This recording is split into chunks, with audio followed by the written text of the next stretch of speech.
Marcus, very happy to see you. Thank you for joining us. Good morning, Rabbi. Lovely to see you too. Long time fan. First time caller. Managed to get a ticket today. So, this week's Torah portion is out of order. The Torah portion begins this week with the story of the Jewish people not being able to bring the Korban Pesach, and at the beginning of the Torah portion. In Shlishi of this week's Torah portion, it says in chapter 9, verse 1, Hashem spoke to Moshe when the Jewish people were in the desert, in the second year since they departed from Egypt, in the first month. Second year since they departed, Hashem told them, and the Jewish people made the Korban Pesach, as Hashem commanded them to. And then the Torah says there were people who were impure, who could not bring their first Pesach, and they came before Moshe and Aaron, and they said, why can't we do this? It's not fair. We're just because we're impure, this shouldn't be fair, and it's not fair, and Lama Nigara, why can't we? So in response, Moshe Rabbeinu asks Hashem, and Hashem responds that indeed I'm going to give everyone a second chance. And a month after Pesach 1 is Pesach 2. If you missed the first Pesach, so then on the 14th of Iyar, 1 month after Pesach, which is the 14th of Nisan, you have the opportunity to bring the Paschal Lamb.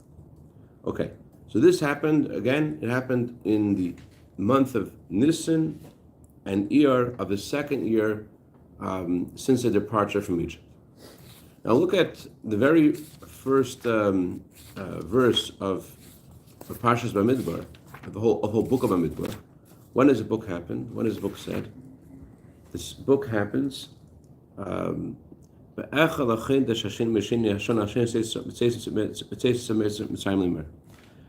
spoke to Moshe Rabbeinu in the beginning of the second month, in the second year since the departure from Mitzrayim.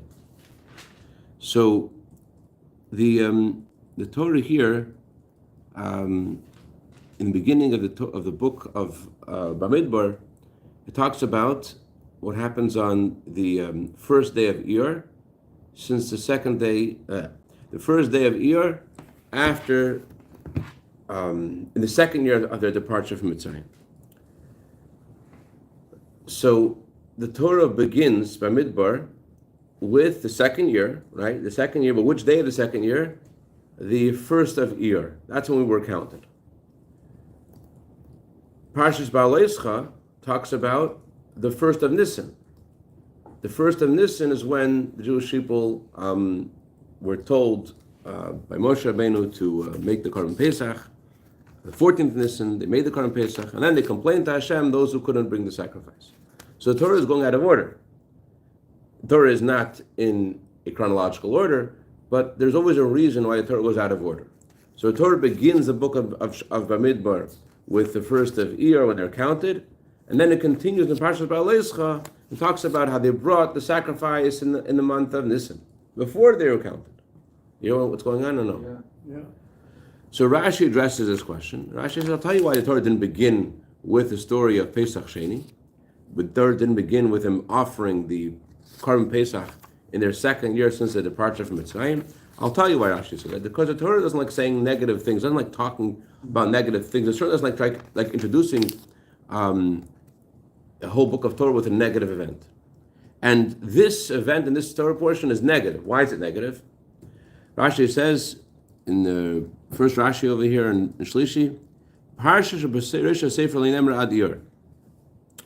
this Torah portion happened in the month of Nisan. The Torah portion, the beginning of the book, only happened in Iyar. We see the Torah doesn't go in a chronological order. But why doesn't it start with this Torah portion? Because this exposes the iniquity of the Jewish people. Because for the 40 years that they were in the desert, this was the only time they ever brought a Korban Pesach. The only time for the 40 years the Jewish people were in the desert, they only offered one Paschal lamb. That was the second year since their departure. On the only then did they offer this Paschal lamb. This was the only time they did this, and therefore it just is a bad story. And we don't want to start with a bad story. So that's what Rashi says. Okay. Here Rashi's explanation. We want to start with a bad story, but the question is, why is this a bad story? It seems it's a bad story because Hashem was telling us every year, celebrate Pesach, celebrate Pesach, celebrate Pesach, celebrate Pesach, and we're like, nah, what celebrate Pesach? Celebrate Pesach it was last year. We're done with celebrating Pesach. That's what it seems like from Rashi. However, if you go back in Rashi, in Parshas Bo, Rashi says that Hashem specifically instructed the Jewish people that they shouldn't celebrate Pesach. Do not celebrate Pesach. It wasn't like Rashi making it sound that we were ignoring Hashem every single year when He's telling us to celebrate Pesach. We're like, no, we're not going to do it. It's the opposite. Hashem is telling us every year, do not celebrate Pesach. Why? Because Rashi says in Perek Yud Beis, in Pasuk Chafei, right? It says in Pasuk Chafei in Parshas Bo, when you come to the land of Israel, then you should do this. Then you should keep the Korban Pesach. Rashi says, the Torah connects this mitzvah with their arrival to Israel. There was only one time they were commanded to celebrate Pesach, and that was in the second year. Here? So Hashem is telling them, I am so upset at you guys. I didn't want to talk about this. I didn't want to begin. I want to go out of order and not even say the story the way it was because it looks so bad and I don't want to talk about the bad thing. And I want to put this in the beginning of the book. I'm going to hide it somewhere in the middle of Parshas Bahalotcha because it's terrible. I'm keep on asking you guys to Korban Pesach and you guys are ignoring me every single year. Wow. Only one time did you listen, one time and one time only. Therefore, I'm not going to begin the book therefore, I'm going to remove that story and stick it in the middle of Parshas Bahalotcha. That's what Rashi is saying. But Hashem actually did, as Rashi says over here in Parshas Bahalotcha, is the opposite. He says, do not ever bring a Korban Pesach. It's not the time for it. When you come to Israel, then it'll be time to bring the Korban Pesach. And that's exactly what we did. There was one exception. There was one time Hashem said, I want you to celebrate this Pesach. Okay, so we did it. So why is it so terrible? Why is it so bad? You hear the question? Mm-hmm. Okay. What's the answer to the question? So before we get to answer the question, let's ask another question. What actually happens in this week's Torah portion? The Jewish people come before Moshe Rabbeinu and they say, we were impure. Some opinions is that they were carrying the bones of Yosef. Other opinions is that they were the ones who had to carry out Nadav and Avihu after they passed away. But they became ritually impure because they were in contact with a dead body, either Yosef or Nadav and Avihu. And they couldn't bring the Korban Pesach. Okay, so what's their problem? What's their issue? Their issue is they can't bring the Korban Pesach. Why can't they bring the Korban Pesach? They can't bring the Korban Pesach because it says in the Torah, if you're impure, you can't bring the Korban Pesach. So what are they saying? They're saying, we don't like your Torah. Give us a different Torah. As the Orach Chaim asks, are they asking Hashem for a new Torah? They don't like the Torah? Give us a new Torah? What's their claim? What are they asking for? The rules are, if you're impure, you can't celebrate Pesach, you can't bring the Paschal Lamb. You can't. So what are they asking for? A new Torah? What's their problem? They should have realized, like Hashem said, that we can't do this. Why didn't they act like Reb Zushan HaMelech? The famous story of Zushan HaMelech, when they were in prison, and they couldn't daven because of the stench of this latrine, this bucket that was in their prison. And the Melech gets up and he looks very sad. And Abzusha says, "Why are you so sad?" He says, "I'm sad because we can't daven. There's this bucket here, and this bucket makes this stench. And the halacha says you're not allowed to daven with such stench, and we can't daven." So the fact they were in prison, that was like a big deal. But the fact they couldn't daven, that mattered. So Reb Zusha says, on the contrary, we should dance. So why should we dance? We should dance because Hashem doesn't want us to daven. If Hashem wanted us to daven, then He would have removed this bucket. The fact that Hashem put this bucket here means He doesn't want us to daven. So we're doing what Hashem wants. We should dance in the midst of Hashem of not davening. So Reb Zusha and Melech get up and start dancing around the bucket. and there's all the prisoners are like wondering what these guys are doing, and they start joining the dancing. They have 200 prisoners all dancing, and why are you dancing? Because he's dancing. Everyone's dancing, and then the guards come forward, and they hear this big ruckus in the prison, and the guards are like, what's going on? Why is everybody dancing? So they all point because of the bucket. The bucket. So they take the bucket out, and then they could die. So how come these Jews didn't say the same thing? Hashem said we can't bring the Korban Pesach. Forget it. So I think there's a subtext to the story of Zusha and Melech that isn't told in the folklore version. Reb Zusha and Melech both upset they couldn't daven, but Reb Zusha was also dancing because he couldn't daven as well. He wasn't upset. He wasn't asking Hashem to want to daven. Imagine, just think about yourself. You'd also be upset if you couldn't daven. You'd be upset. You're not at the level of Zusha and Melech. You'd be upset if you couldn't daven. And you could also relate to Reb Melech, Reb Zusha saying you should be celebrating, Hashem doesn't want, but you're still missing the davening. You're missing the Korban Pesach. You're still missing it. So there's something that Hashem wants a Jew to be bothered by the fact that he cannot do a mitzvah. Like the Rebbe once said, you could have sacrifice to jump off a roof, but even with sacrifice, you can't jump on top of a roof. Even with sacrifice, you could pull your hair, you can't jump on top of a roof. Or my Zayda, Rabbi Fogelnov Shalom, used to say that in Galicia, where he was from, he used to ask the following question: what do you do if there's a shtetl, there's a little town, there's no lulav and esrog? What do you do? There's no lulav and esrog. It's already yontiv. You can't get a lulav and esrog. Was tutman benchman nicht? They don't say the bracha lulav and esrog. It's not an option. It's not an option. So, but that bothers the Jew. And that's what bothered these Jews. What bothered them was, yes, there are rules. It's true. Rules are rules, but it still bothered them. There's something in the power of tshuva that is infinite. It says in Gemara Yerushalmi, it says in the Medrash, there was a soul that did a sin. And the soul came before wisdom, before Torah, before prophecy, and before Hashem, asking, what can I do about my sin? So the soul comes before Torah, and Torah says, bring a sacrifice, and you'll be atoned. It's an interesting response, because sacrifices only work for sins done by accident, not sins done on purpose. But that's what Torah says.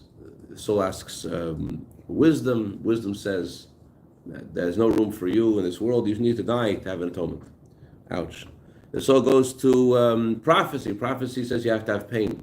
Pain. Also, not so fun. So the soul goes before Hashem. Hashem, I've done a sin. What should I do? And Hashem says, do tshuva and you'll be forgiven. That's what the Medrash says. The Medrash is very peculiar. Isn't Hashem the author of wisdom, the author of prophecy, the author of Torah? What does it mean the soul went to Hashem and got a different response to the response of Torah, different response to the response of prophecy, the response of wisdom? What is the response of Hashem if not the response of Torah? So the answer is this. The Chas Hashem to say that the response of Hashem is other than the response of Torah, but the Torah itself has parameters and rules and a beginning and an end of how its rules work. But the Torah itself reveals to us things which are beyond Torah. The Torah, we can't know anything about Torah, but the Torah also talks about things which are beyond Torah.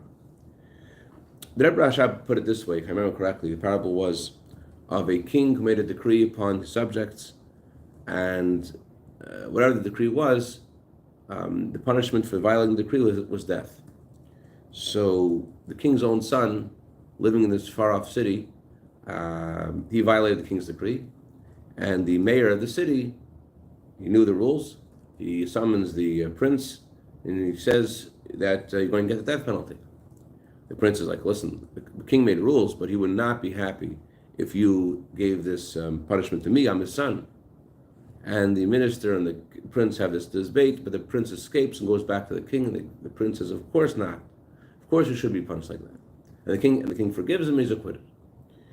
In a similar way, there is the will of Hashem, and there's Hashem himself. There's a way Hashem, so to speak, filtered himself, or filtered his light through the Torah, and gave us he revealed his will and wisdom to us through the Torah, like the minister. Then there is Hashem himself, who is beyond all limitations. And this itself we know from the Torah. We don't know about the Torah, but the Torah itself talks about things which are beyond Torah. So there is a system of a kapara and atonement according to Torah. And there's times we fit in the system and times we don't fit in the system. Times we can't be forgiven. The Jewish people have in them this, the essence of a Jew, as ever said, is tshuva. The essence of a Jew is Mesiras Nefesh. The essence of a Jew is to be devoted to Hashem beyond logic and reason. That's what a Jew is. That's the essence of a Jew. The essence of a Jew is returning to Hashem. So it's true according to the rules. There are a certain consequence for the actions. But then there is a way a Jew connects his essence with the essence of Hashem, and then it makes different things possible that weren't possible before. To the extent, as the Talmud says, that when you do a sin, and later you do tshuva with love, this sin turns into a mitzvah. Why does it turn into a mitzvah? As the Alter Rebbe says in chapter 7 in Tanya, because imagine the thirst you have when you're in a desert. You don't have the same kind of thirst when you're in a civilized place. The thirst you have is specifically when you're in a desert, only then do you have this thirst. So in a similar way, had you not done this sin, you would not have had this feeling of yearning for Hashem. And therefore, when you do tshuva, you're actually creating something new. You're causing your sin to be a positive experience in your life. Your sin is now contributing to this new relationship you have with Hashem you never had before, had you not made this mistake. So that's why the sin itself turns into a mitzvah. So that's the power of a Jew.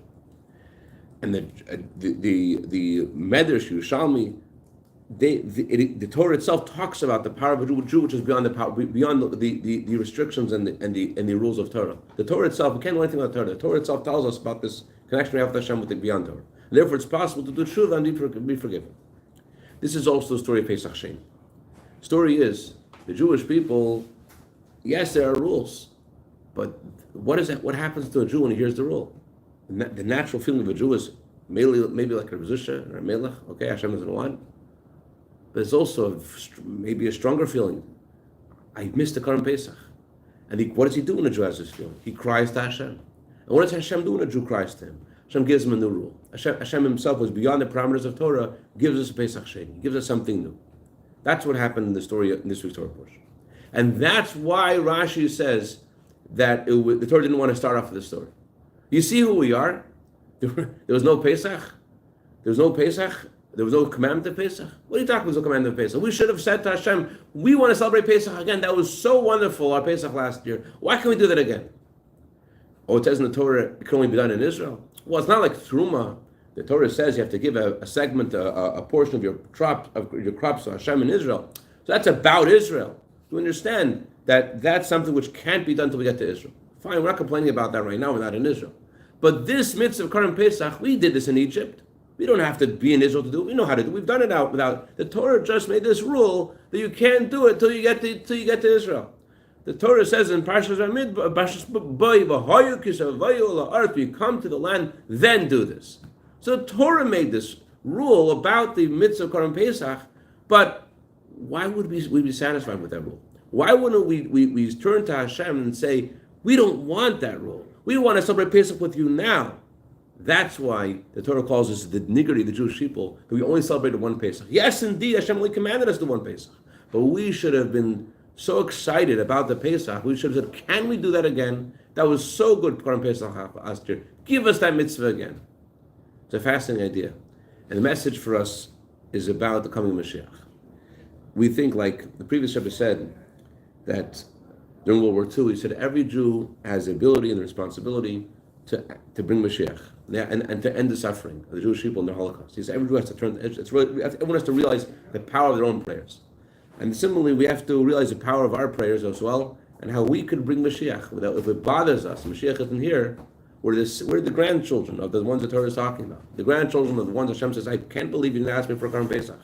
So a similar way, Hashem says to us, I can't believe you're not asking for Mashiach. You could bring Mashiach.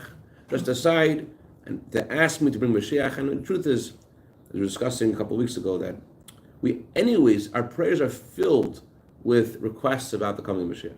We're asking it anyways.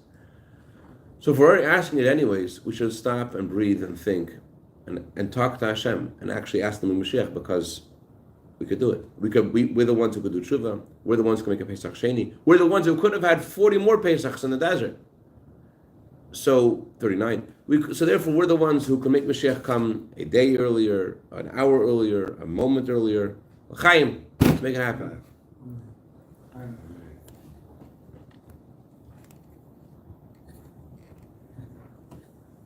Yes, doctor.